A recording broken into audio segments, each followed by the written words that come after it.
information and reliable facts about what is really true and what not. Many refugees are housed in large dormitories, which makes transmission of diseases easier.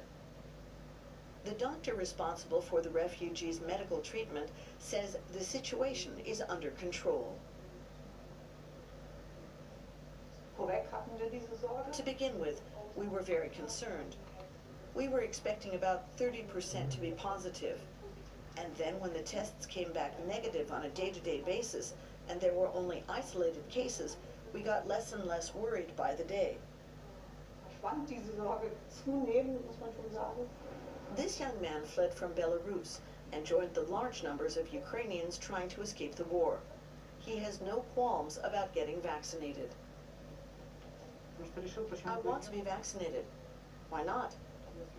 I don't see the argument against it, if it's good for your health. But it was another slow day at the bus. It seems word has yet to get around. Now, an Israeli police officer shot and killed a Palestinian today in the Israeli coastal city of Ashkelon. It's the latest in a series of deadly incidents involving Israel and Palestinians. Tensions are particularly high as Muslim, Jewish and Christian holidays converge this week.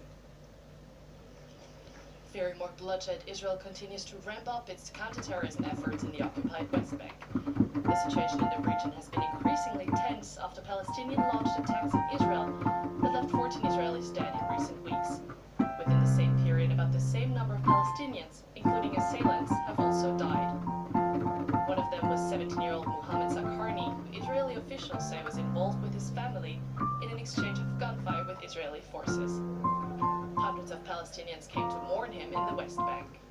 The army is spiteful of every Palestinian. They just kill anyone they come across. It's a hateful army. Human rights groups and some officials have accused Israel of using excessive force.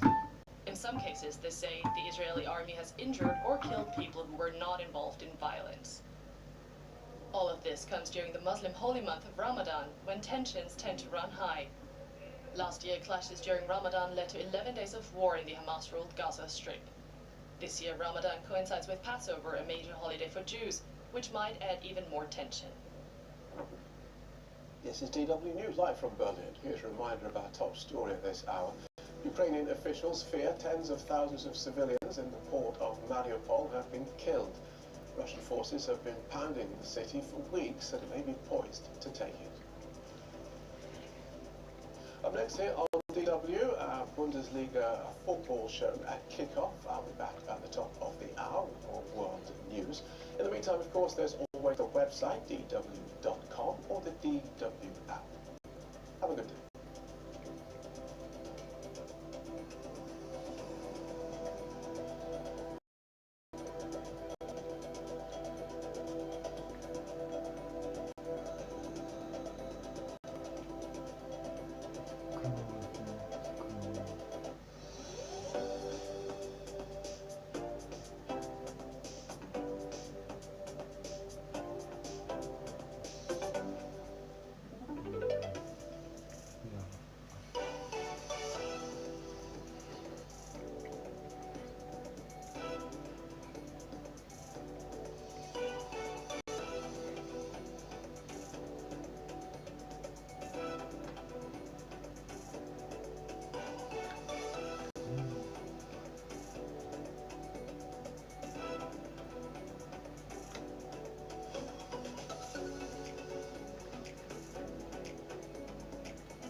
Us along for the ride. It's all about perspective, culture, information. This is DW News. And more. DW, made for minds.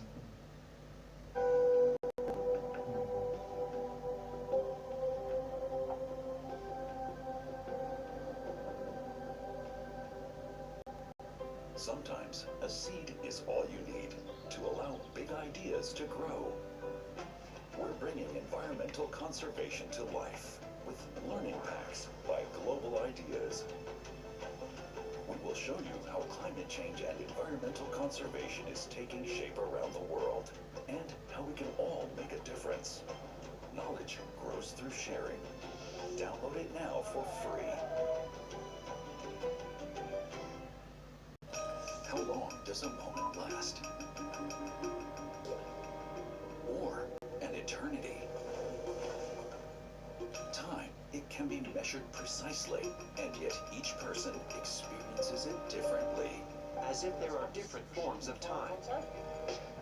Time, a phenomenon, a dimension, an illusion, about time. Starts April 14th on DW.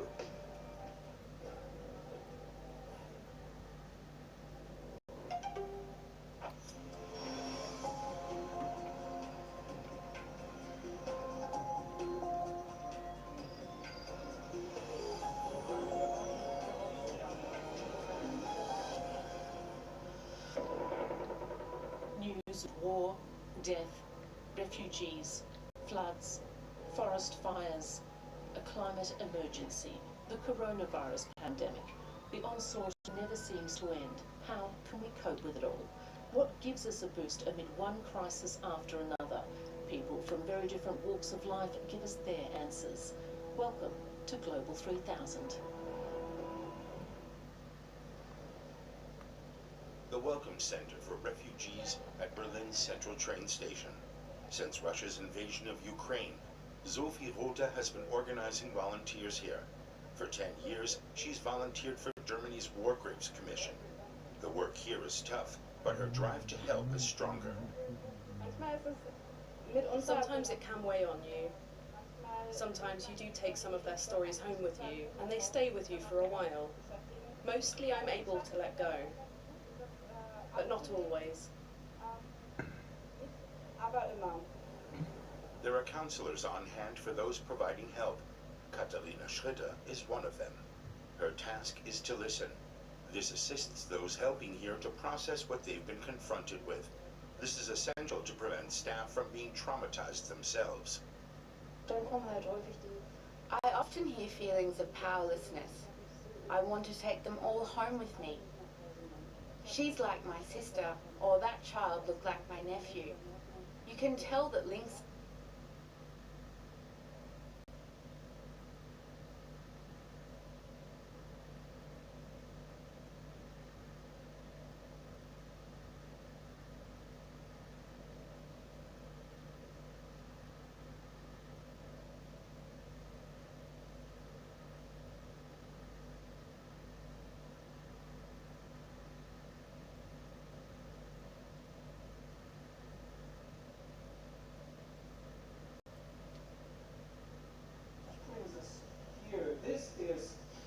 This is actually a German text. This is from ABC musical of Kirchhoff, although it's identical to one that's found in the so-called Langlotz manuscript, where it's almost identical, so somehow they shared sources.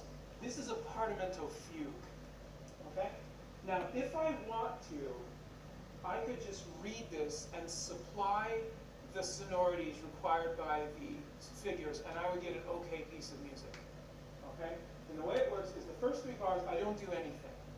This is just an exemplar that I am to play.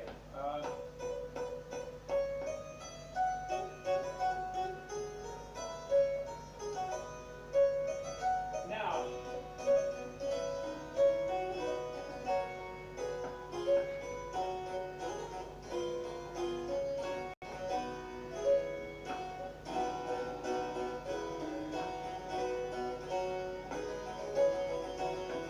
here's our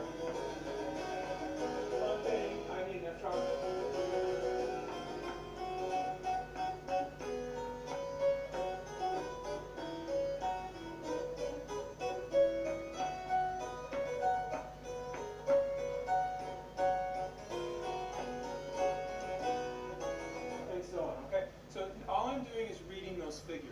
sounds pretty good. I'd buy a ticket for that. I'd sit through that and get up and leave. It's okay. That's what I tell my students. That's my rating system. Is I buy a ticket. I come for free.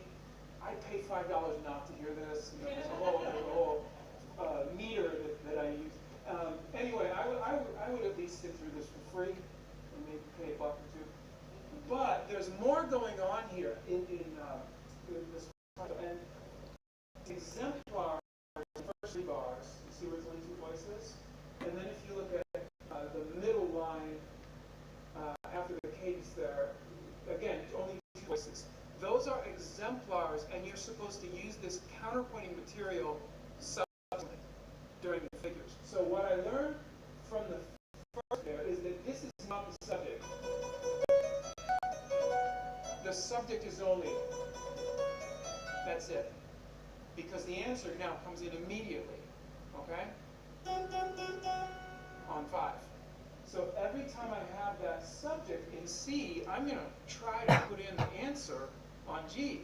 And I wonder if it'll work every time, and it might, and that will be cool, and if it doesn't, I will have to ask why, and I will learn something, and I will figure out maybe if I have to, like, jigger it or something and make it work, or if I can't. So let's find out. This is a weird reading, so I'm going to try it. Okay, answer.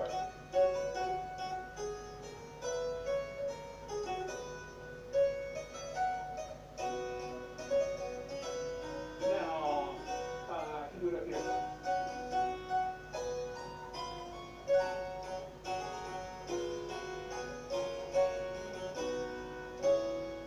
And another one.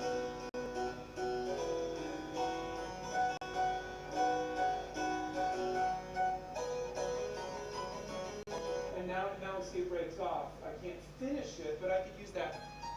I could use that. That would be cool.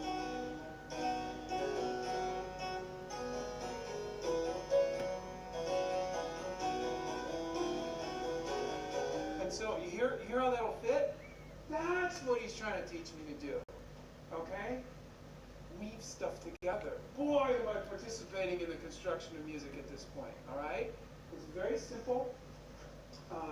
And then the other thing I might try to figure out in bar 2, in the soprano, that falling line there, which is not so easy to fit in. But if I go to the end, starting in the last line, where we have this. Sorry, what's it say? That little thing right there. There's some diminutions there, making this all fancy. However, if I'm training Parlamento, here's what I'm going to hear. The C5, okay? Now, in Parlamento, they taught that the standard answer, the standard upper voice companion is this. Voices that move in 4ths and 5ths. One's on the beat, one's off the beat. Well, that's that thing in bar 2. See that theme right there? So I can weave that in over the last line. I can make this thing thematically tight. Okay? And the aesthetic value of fugue, the thing we're going for, is thematic density. Okay? Take this theme and crush it in on itself until you have some kind of astronomical phenomenon of density, a black hole. Okay? Thematic density is cool. And so this is teaching, oh, tied lines fit over that. So how about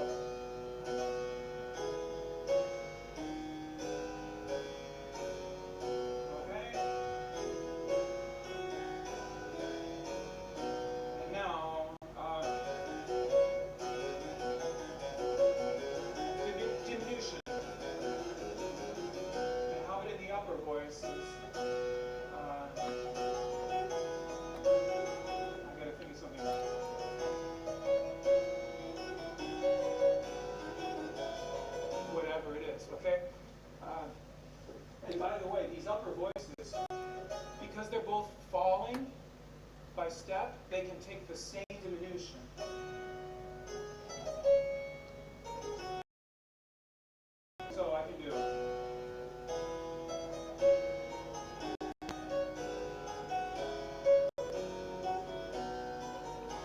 simple diminution, but you hear how they're echoing each other? They are now in canon.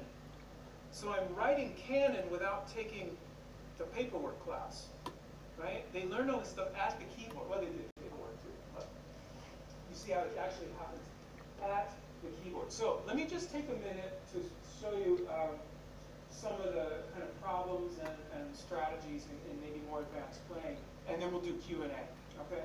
So a few weeks ago, we did a show with the Academy of Forte Piano Performance, which is connected to, it's in the Catskills Mountains, and my friend Yihan Yang, forte pianist from Juilliard, runs this thing. And a couple of us were on the show, and my friend Nicola, who's a harpsichordist, we traded fugue subjects. And I wrote him easy fugue subjects to use on the show. Like, or just easy stuff. And he wrote me the worst fugue subjects he could possibly come up with. So,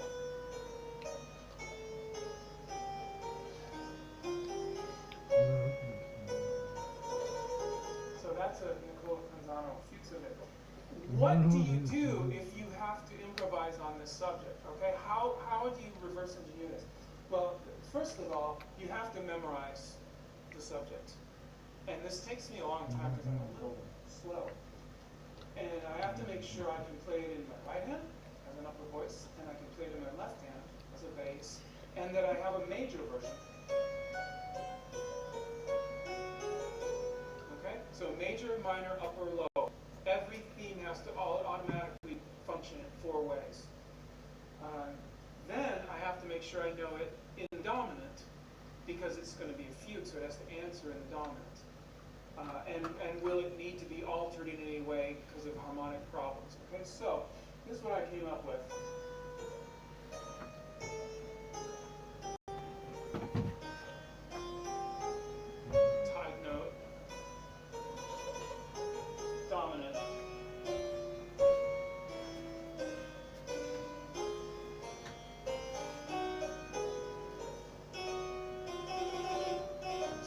Voices. Now the nice thing to do here in fugue is to waste some time before the third voice. So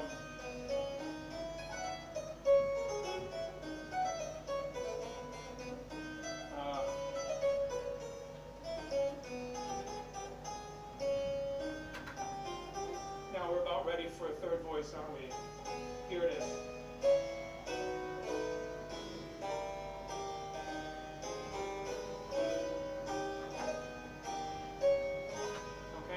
By the time you get the third voice, you have to start thinking about chords, because 3 notes make a chord. In 2 voices, the beauty is all you need is intervals. All you have to do is consonant, imperfect intervals mostly, and prepare your dissonances, if you have any dissonances. But you don't have to really think this is a F chord, or this is a C minor. You don't really have to. It's just intervals. 3 voices come in, now you got a problem.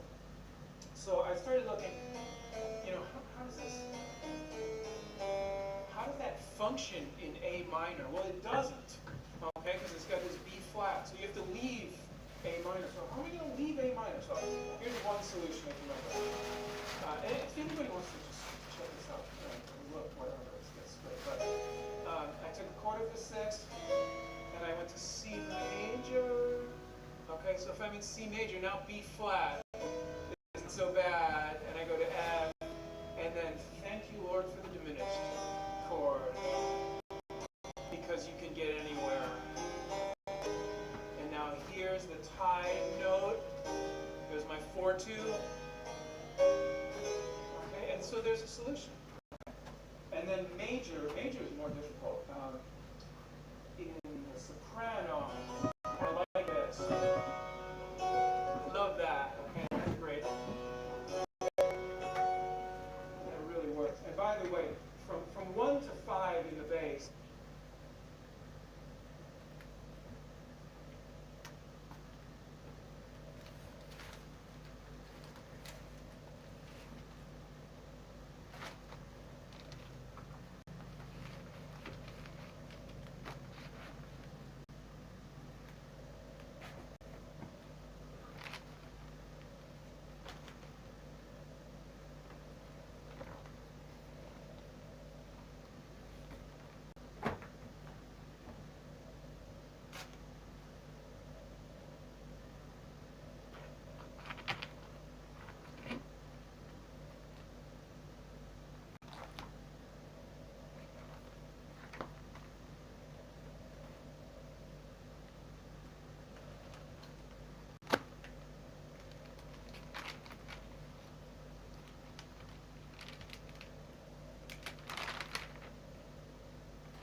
there's a guy, I think he's an infinite scholar. I only know him online. His name is John Rice.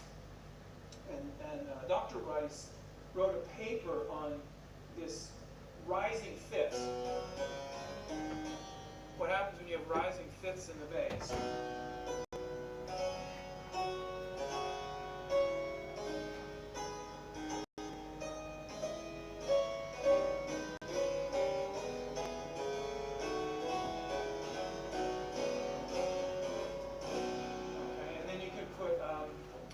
With that.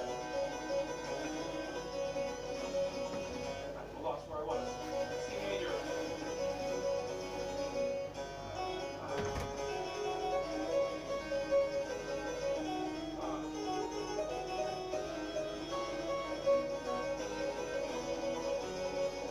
Now that sounds like a whole lot of music you know. And the reason is, everybody trained in this stuff knew this, and they also knew that's the one you use when you get to the hallelujah moment. Okay?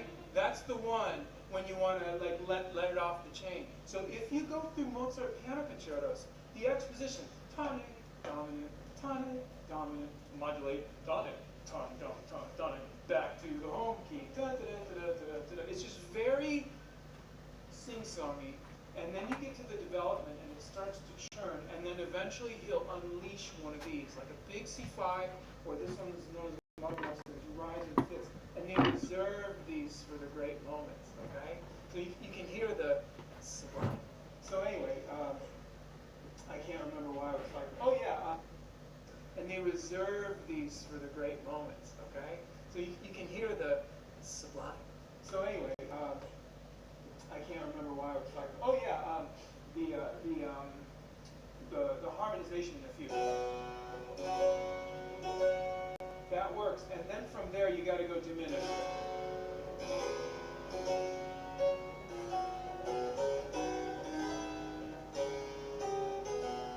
And from there you can extrapolate a nice sequence. So there are a variety of solutions to these. The more complicated it is, the more constrained the solutions are. But that's really the process. Like, what would this do as a bass? What does this do as an upper voice? What bass do I need for it? That's really the first thing I think of.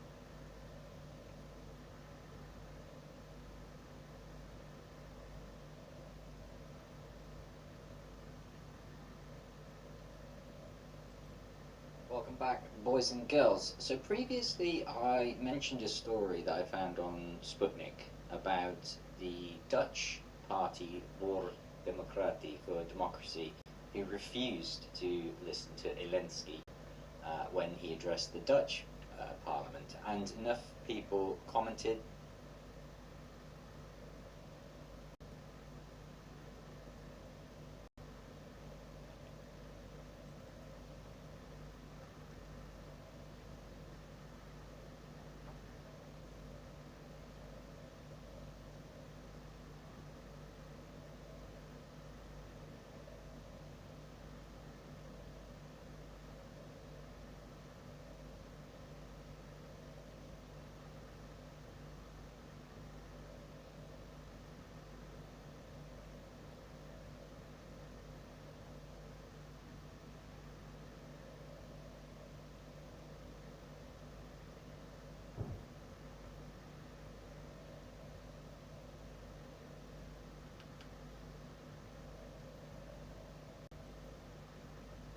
Поздравляю всех с Днем космонавтики. Арестович в очередных своих размышлениях испугался Навального, и Путин лучше для Украины. В Белгородской области повреждены железнодорожные пути и в ряде приграничных областей с Украиной в России. России введен режим повышенной готовности. Желтый режим опасности введен в ряде приграничных регионов. Девушек, как и мужчин, выехавших после 24 февраля с Украины, возможно, будут привлекать к уголовной ответственности. СБУ запустила новое историческое приложение с символическим названием «Ты кто?» или «Кто ты такой?». Приветствую, друзья! 12 апреля, сводки с фронтов Украины и не только, 11:00. Ну и начну я с Арестовича, а также с Залужного. Вокруг Залужного сейчас плетутся определенные интриги, как сообщают источники из окружения Зеленского. Возможно, на него попытаются что-нибудь, так скажем, спихнуть. Ну, определенные просчеты, то есть плетутся сейчас активно интриги рядом политиков Украины. Ну а также, друзья, на моем телеграм-канале очередные размышления Арестовича фантастические. Зайдите, чисто чтобы, так скажем, поржать с этого всего. Но Арестович размышляет, что Путин гораздо лучше для Украины, чем тот же Навальный. И непонятно, чего боится Арестович больше Навального, или оказаться там, где Навальный. Ну или лучше ему вернуться, как и раньше, рекламировать просто стиральный поток. Ну ладно, идем дальше. В Белгородской области повреждены железнодорожные пути. Ну и вы знаете, что в последнее время в ряде приграничных регионов России введен особый режим, желтый режим. В Белгородской области уже ведутся восстановительные работы, было повреждено железнодорожное полотно. Ну и как вы помните, именно несколько было инцидентов как раз таки в Белгородской области со стороны Украины. Ну а сейчас опять резонансной теме в Украине. Девушек, так же как и мужчин, которые выехали за рубеж после 24 февраля, возможно, будут привлекать к уголовной ответственности. Оказывается, закон 7171, который будет рассматривать Верховная Рада, предусматривает ответственность для тех, кто уехал после 24 февраля с Украины и потом захочет вернуться. Причем, как вы понимаете, этот закон касается, оказывается, всех военнообязанных. А как вы помните, перед всеми этими событиями список военно обязанных девушек существенно был увеличен. И как вы понимаете, видимо, Данилов и компания, которые лоббируют этот закон, хотят, наверное, чтобы большинство граждан Украины просто не вернулось. Кстати, Зеленский принял решение отменить призыв в армию.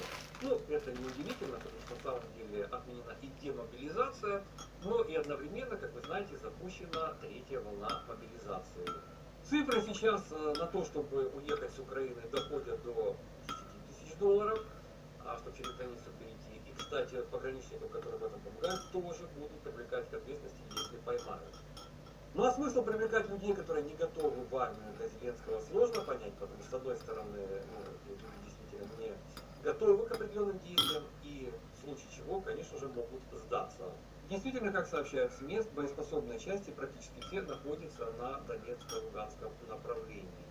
И новые ресурсы сейчас пытаются набирать, оценивают не очень. Но тем временем СБУ в тылу запустила новое истерическое приложение, с помощью которого можно искать различных неблагонадежных личностей. И называется это приложение «Ты кто?» или «Кто ты такой?». Короче, специальное приложение, где могут искать подозрительных людей. Вам показался человек чем-то подозрительным? Обязательно его нужно проверить. Главная цель приложения заявлена, чтобы упростить процедуру проверки подозреваемых на блокпостах, на улицах, во время комендантского часа, в укрытии или в других ситуациях. Ну, другие ситуации, потому что трактуются очень широко. Даже в интернете, если вам не понравился, комментарий написал. Сейчас появилась такая этическая возможность. Значит, приложение якобы не содержит и не хранит и не передает персональные данные, а работает с информацией с открытых источников. Благодаря ему можно проверить, совпадает ли фото в паспорте в реальности, является ли паспорт недействительным, считается ли потерянным, есть ли человек в государственном розыске, наложены ли на него санкции, присутствует ли это лицо в реестре там каком-то, и есть ли у человека входящий в список миротворца, ищет ли человек какую-то попутку, чтобы доехать. Все это из разряда информационно-психологического воздействия. Это так же, как с метками, синими лампами на балконах, где рассаду туда выращивал. Это так же, как сбивание табличек, чтобы танки заблудились чьи-то, ну и, конечно же, различные поляныцы.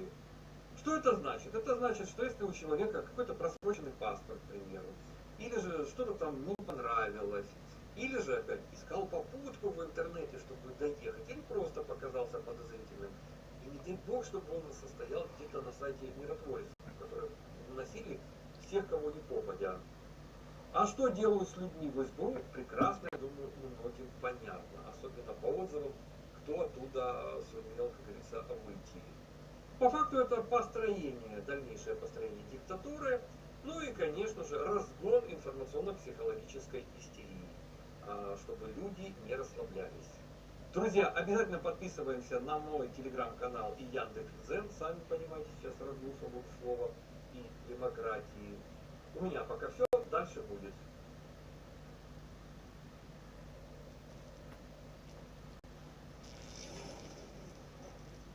Как известно, на днях американский Сенат одобрил проект закона о ленд-лизе, который призван упростить оказание военной помощи Украине. Официально одобренная Сенатом программа носит пафосное имя – Акт о ленд-лизе в защиту украинской демократии. Принятие этого документа стало следствием целого ряда событий.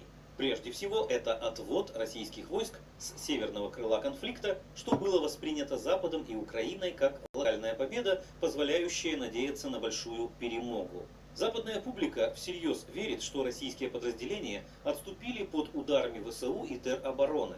Блинкен даже не удержался и выпалил: «Не вижу ни одного потенциального сценария, в котором Киев не одерживает победу.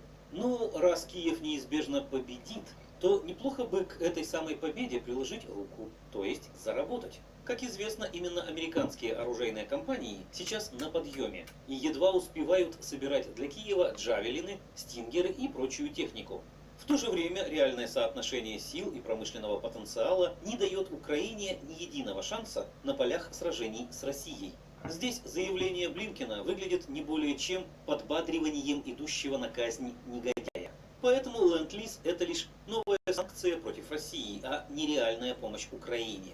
Вашингтон постепенно тратит свой арсенал антироссийских экономических рестрикций, сомневается в их эффективности и стремится нанести критический ущерб армии Российской Федерации на поле боя.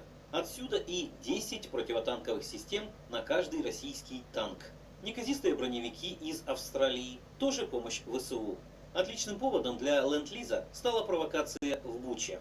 Она должна была показать, что деньги американских налогоплательщиков пойдут в правильном направлении. Всю эту геополитическую шелуху, пусть и стоимостью в несколько миллиардов, необходимо отбросить и ответить на главный вопрос: что делать российской армии?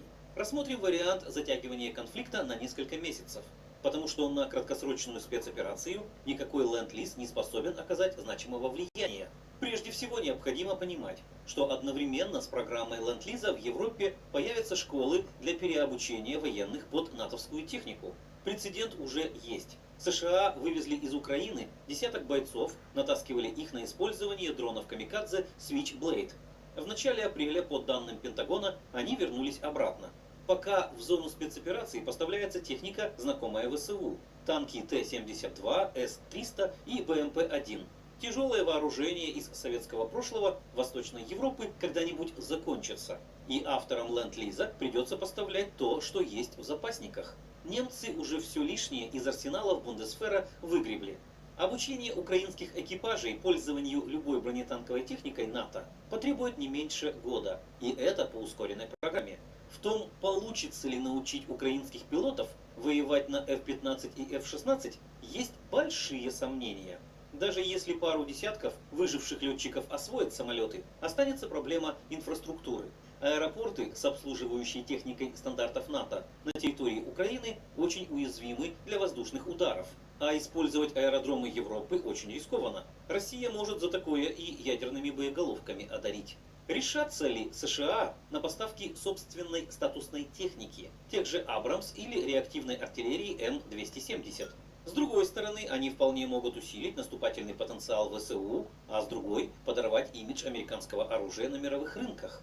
Далеко не все страны смотрят на спецоперацию России глазами коллективного Запада, и наличие Абрамсов у украинцев будет выглядеть неоднозначно, если не провокационно. Тем более, когда эти танки будут гореть, а они неизбежно будут гореть. Вспомним, как отнеслись к немецкому оружию после фиаско турецких «Леопард» в Сирии. Или к американскому, когда ТОВ не пробил Т-90 в лоб башни. Из истории с новоявленным ленд-лизом два вывода. Первый. России стоит разработать целую стратегию уничтожения всей иностранной техники и другой помощи на дальних подступах к зоне операции. Аналог операции «Завеса» в Афганистане, но гораздо более масштабную. Перевести это в разряд приоритетных задач. Как, например, был уничтожен переданный на днях Словакией С-300, чтобы больше неповадно было. Второе и, наверное, самое банальное. Все военные задачи спецоперации требуется решить в самое ближайшее время. Тогда и программу ленд-лиза обсуждать больше никто не будет.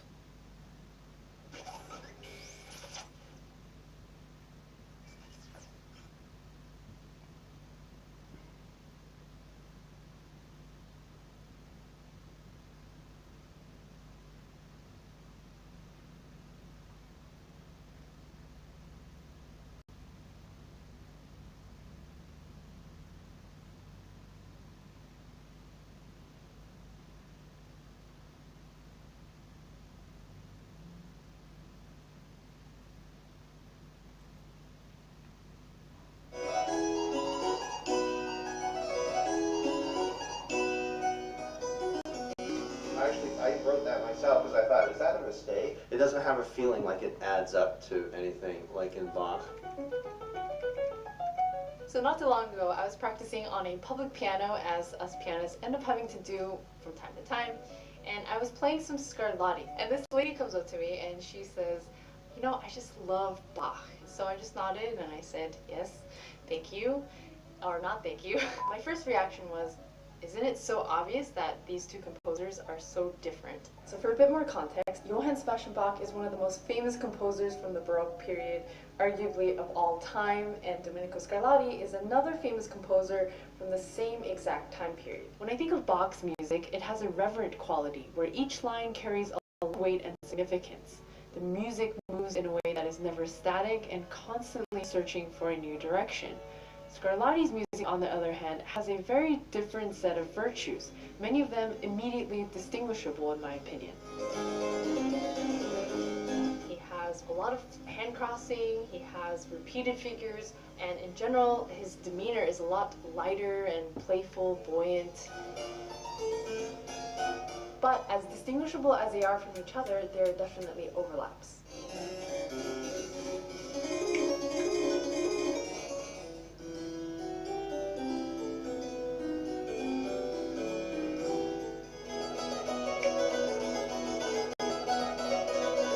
So it's not that out of line to confuse the two. After all, they're both from the Baroque period, in fact born on exactly the same year, and although they were from different geographical locations, they both have a long history of musical tradition that have overlaps built into their sound. Okay, now I'm going to play some short excerpts for you. Try to guess if they're written by Bach or Scarlatti.